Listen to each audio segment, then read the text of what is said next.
Tú ya sabes que Tecambio es la casa de cambio online con el mejor tipo de cambio. De verdad, descarga la aplicación móvil o ingresa a tecambio.com y usa nuestro código ENCERRONER para obtener una mejora en tu tipo de cambio.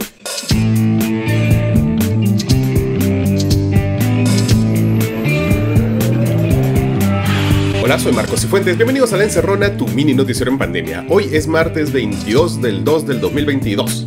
Y cuando todavía no ha terminado la pandemia, cuando todavía queda un 70% de la población sin dosis de refuerzo, cuando hay familias enteras acampando fuera del hospital del niño, cuando los pacientes de cáncer enfrentan un desabastecimiento inédito de sus medicinas, pues el gobierno de Pedro Castillo ha decidido ponernos a un sujeto impresentable de ministro de Salud. Miren lo que pasó ayer.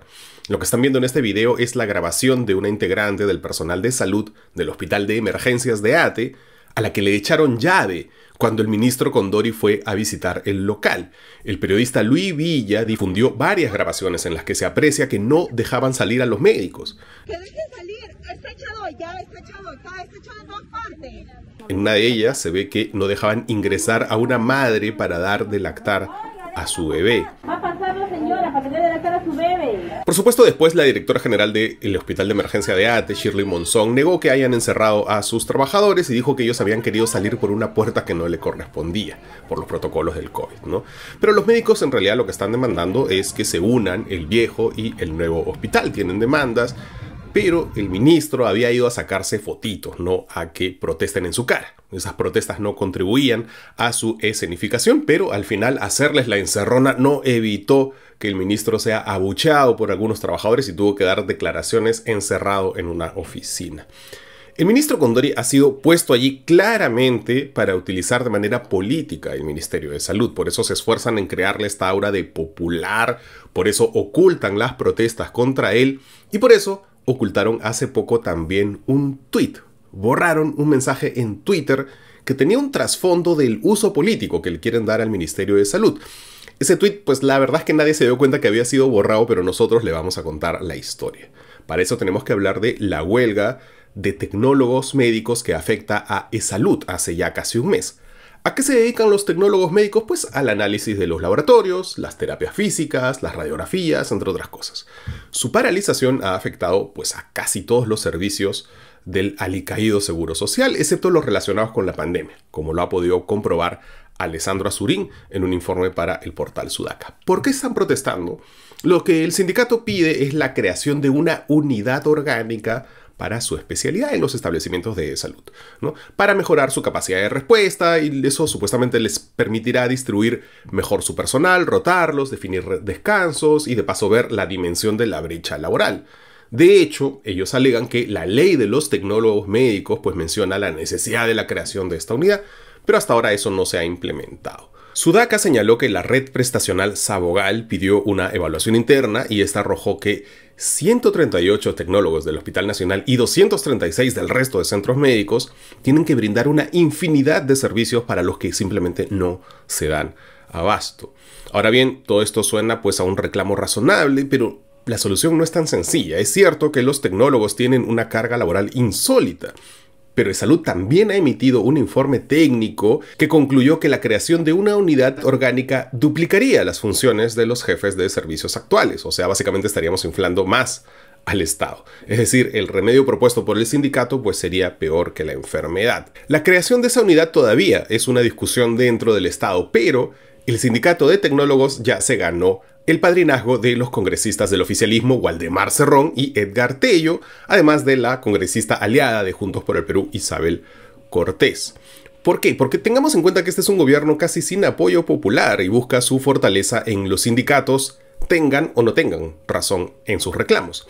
Por ejemplo, Guido Bellido ha presentado uno de esos proyectos declarativos, esos que son solo eso, declaraciones y no generan una consecuencia real.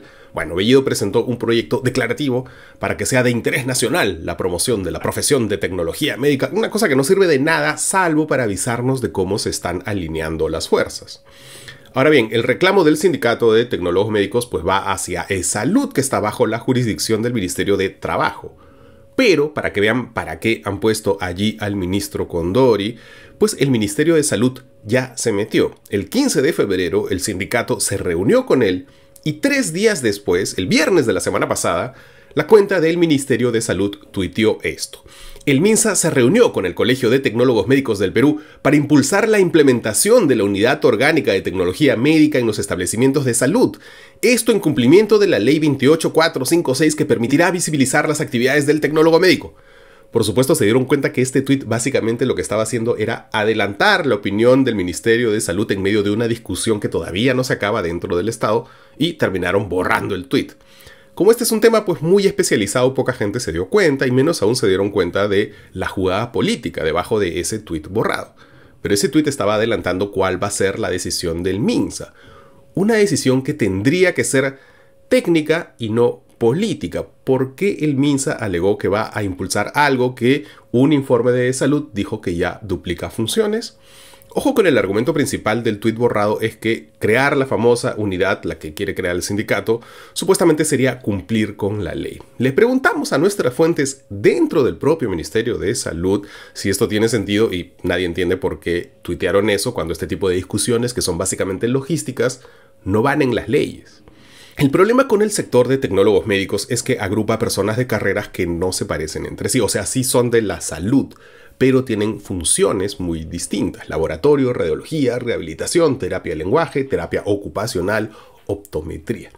Por eso, cuando se probó esto en la red Sabogal, pues esa unidad chocaba con varias jefaturas y con sus horarios. No es un tema de qué especialidad es mejor o peor o más importante, no, es simplemente un tema de organización, de cómo haces para que fluyan las cosas en el sistema de salud.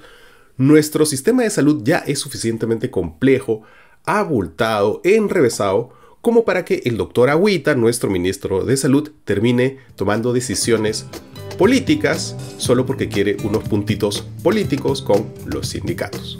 Ya volvemos con los titulares de hoy aquí en La Encerrona. Llegó el verano y todos los planes serán mejor con Didi. Hazlo simple, descarga la app, ingresa tu destino y comienza a disfrutar del verano mientras ahorras en cada uno de tus viajes. ¿Ya tienes la ruta de hoy? Ahorra y simplifica tu día con Didi. Hola de nuevo, bienvenidos de vuelta a La Encerrona, tu mini noticiero en pandemia. Hoy es martes 22 de febrero de 2022 y estas son las noticias que son virales o deberían ser.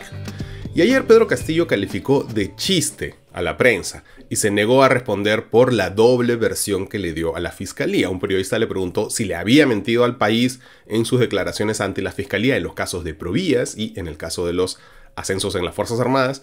Y ahí el presidente Castillo pues se puso muy incómodo y le pidió a la prensa que salga de Lima y se preocupe por los problemas que realmente importan, ¿no?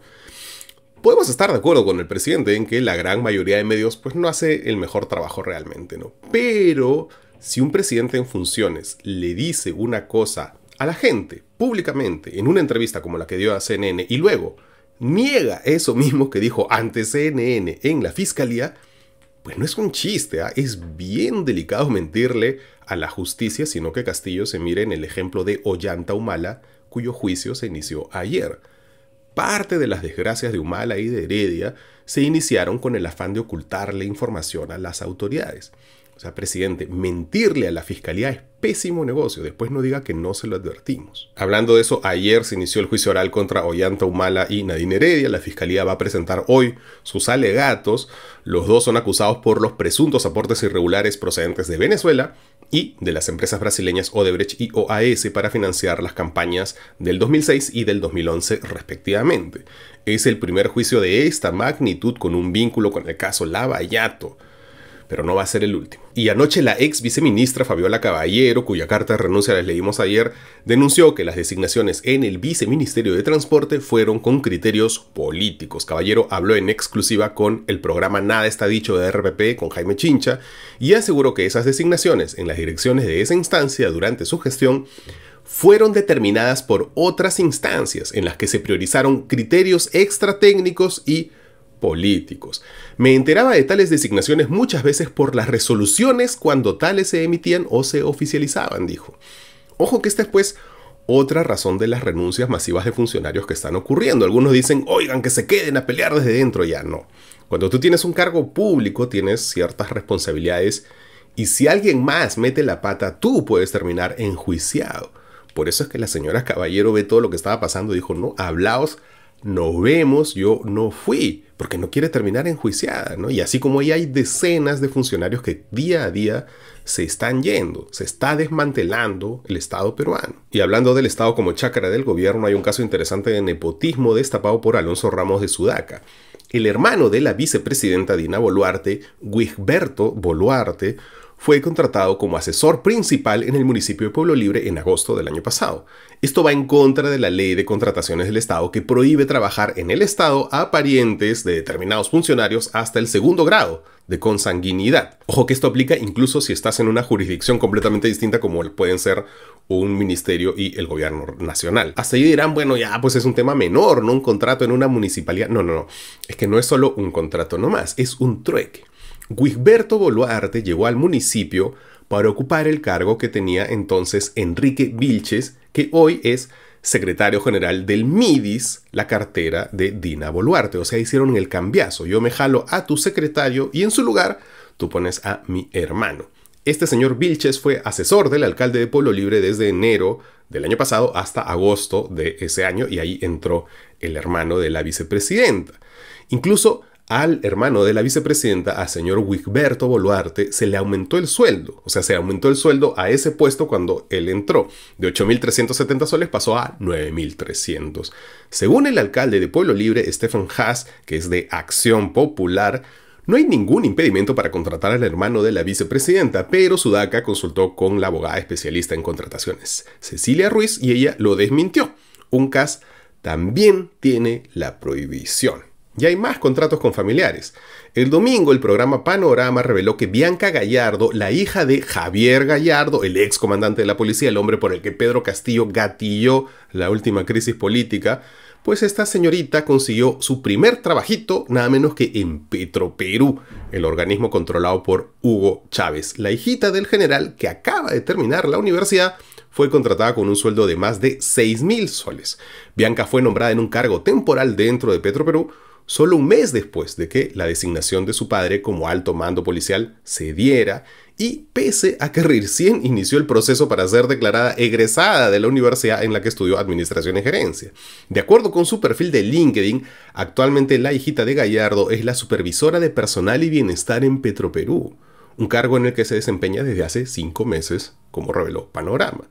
La joven no cuenta con un grado académico y su experiencia laboral es de 11 meses como auxiliar de secretaría y secretaria en el Congreso de la República. Y además tenía una práctica previa.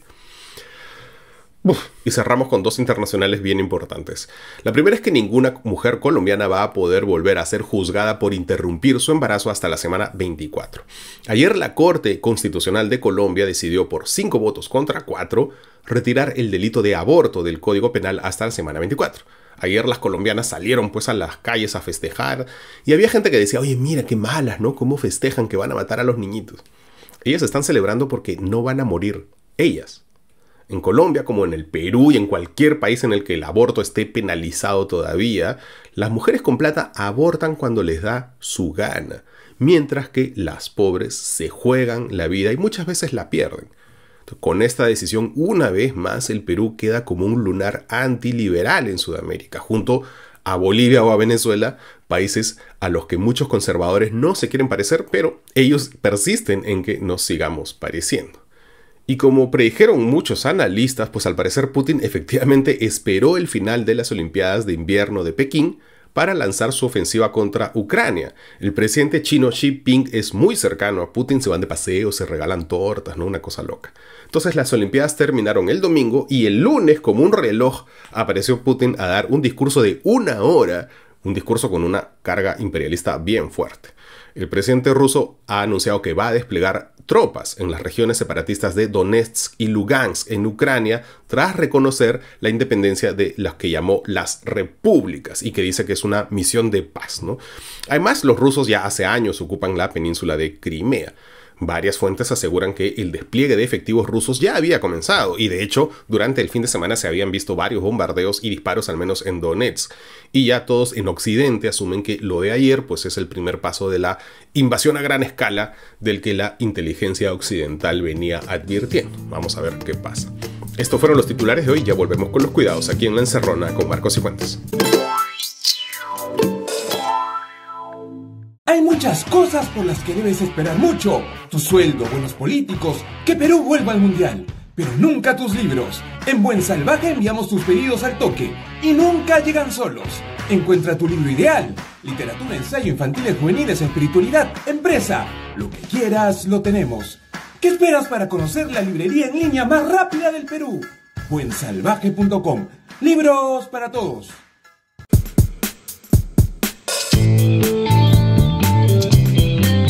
Bienvenidos de vuelta a La Encerrona, tu mini noticiero en pandemia. Y aunque no lo crean, una semana después nos siguen llegando preguntas sobre el agua arracimada, la agüita milagrosa del ministro Condori. Ese es el costo de validar a un charlatán en el puesto de salud más alto del estado.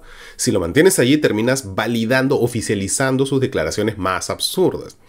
En este programa creo que cometí el error de reírnos del agua arracimada, de no explicar bien en qué consistía la estafa, de asumir que todo el mundo iba a darse cuenta fácilmente de que se trataba de un engaño, pero no. Muchos de ustedes nos cuentan que la presencia del ministro Condori pues ha servido más bien para que algunos de sus conocidos o familiares pues volteen a ver esta agüita pretendidamente milagrosa. Así que si conocen a alguien que haya caído en esa trafa, pues pueden mandarle este segmento del programa. Como siempre, no me crean a mí, sino a nuestras fuentes. En este caso, a los verificadores de la agencia española EFE, que la semana pasada lanzó un titular muy claro. El agua arracimada no tiene base científica. Además lo puso con una tremenda foto del ministro de Salud peruano, o sea, un roche. ¿Qué dice EFE? El agua arracimada no es un concepto nuevo. Hay páginas que desmienten las teorías de sus defensores al menos desde el año 2008. Sus promotores afirman que este tipo de agua ha pasado por un proceso de cambio de estructura molecular, por el cual las moléculas del agua se convierten en hexagonales, por eso también se conoce como agua hexagonal o estructurada. Pero, como confirman varios expertos a EFE Verifica, no es posible un cambio molecular perpetuo del agua líquida. Tampoco hay evidencia clínica ni estudios científicos rigurosos que respalden el agua arracimada y además ningún organismo regulador de medicamentos del mundo ha certificado su uso como medicamento.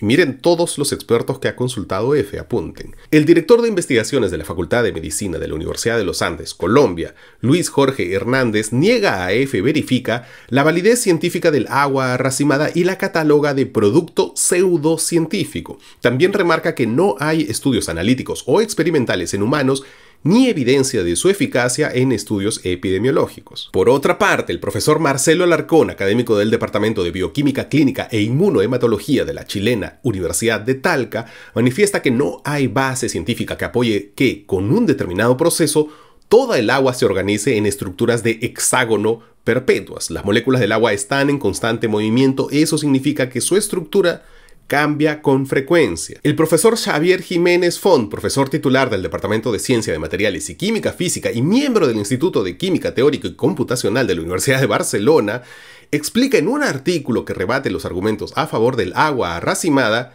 que el agua adopta una estructura hexagonal, pero en el hielo. Para ser más precisos, en la forma más estable del hielo a las presiones habituales, puesto que a presiones elevadas esta estructura hexagonal se deforma. Sin embargo, según el profesor, el agua líquida pierde esa estructura hexagonal debido a la agitación molecular que provoca el aumento de temperatura. Por lo tanto, si el agua es líquida, no puede ser hexagonal de forma indefinida. O sea, desde Colombia, de Chile y de Barcelona desmienten al actual ministro de Salud, el señor Condori, que dice que buscó en Google las propiedades del agua arracimada. Nosotros vamos a pasar por los chats del Patreon, de WhatsApp y Telegram, el enlace de esta verificación de EFE para que se difunda más y pues rankee mejor en Google y así el ministro la puede encontrar. Y ya después de esta explicación pues tendría que quedar claro que el señor no es ministro por su nivel científico o ni siquiera por vender agua arracimada.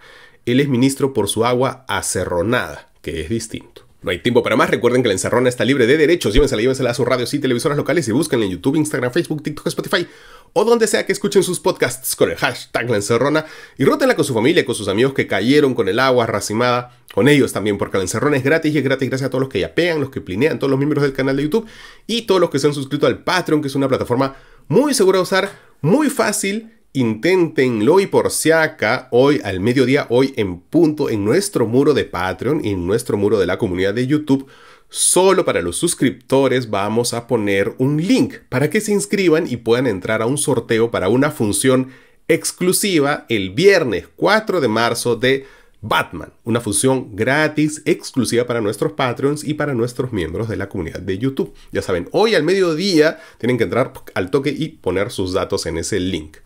Y hoy es martes musical y nos han escrito nuestros amigos de Conspiracy, una banda peruana de hard rock formada en el 2012 y que luego de 6 años y la llegada de la pandemia, pues regresan a la escena musical con su single y video Quiero. La historia detrás de Quiero llega con hartas ganas, además que fue mezclado por el productor estadounidense Joe Marlett, reconocido por su trabajo con artistas tipo Foo Fighters, Blink-182, en fin. La verdad es que se nota, tienen un gran sonido, un nivelazo, francamente. Pueden encontrar Quiero de Conspiracy en su canal de YouTube o en Spotify. Eso es todo por hoy. Soy Marcos Cifuentes y esto fue La Encerrona, el único noticiero que te manda un abrazo. Chao, hasta mañana.